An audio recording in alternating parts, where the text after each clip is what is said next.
What's interesting, one of the ways he says to be sanctified is that ye should abstain from fornication. And this is actually a common theme in the early Christian church. They're trying to help people who come from a highly fornicating environment. Like, that is not something that you should be participating in. It's going to make it hard to have a life of sanctification. Now, there's two words here that are interesting. Abstain literally means to not hold on to anymore. And this other word, fornication, is related to a word that is quite common in our language today.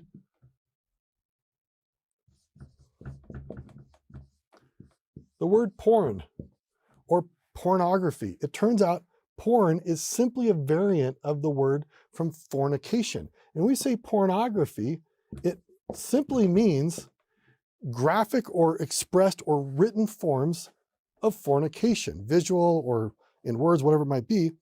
And look, it is natural as human beings that we have natural inclinations. God knows that. He's also just given boundaries.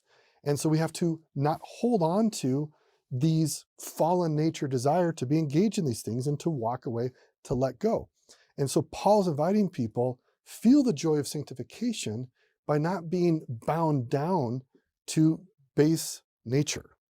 And again, as we see today, fornication is unfortunately alive and well in porn or pornography. Fornication-graphy. That's really what's going on.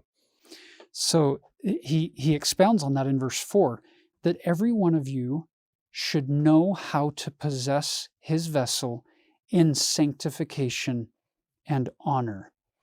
The vessel being your body, that those appropriate physical relationships in the bounds that God has established for them to be used, not in porneia, as the Greek word there, these non-sanctifying ways that abound in Thessalonica, and quite frankly, all of that Greco-Roman culture of idolatry.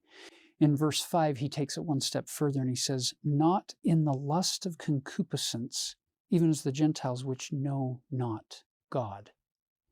Stop and think about that for just a moment.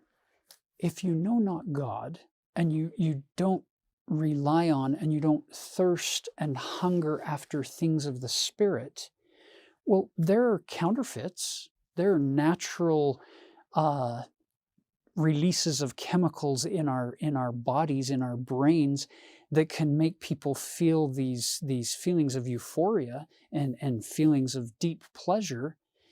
And he's saying, don't spend all of your time in the lust of concupiscence or these passions of lust, because you'll notice none of those last. It's a pleasurable moment, but then it leaves you lacking. Whereas Christ offers the living water, that steady love that is deep and profound and can keep growing, not just between you and the Lord, but in all relationships that are meaningful in the gospel of Jesus Christ on the covenant path at different levels. You get those feelings of lasting love and charity one towards another. And it's profound, that contrast that Paul is offering these Thessalonican saints.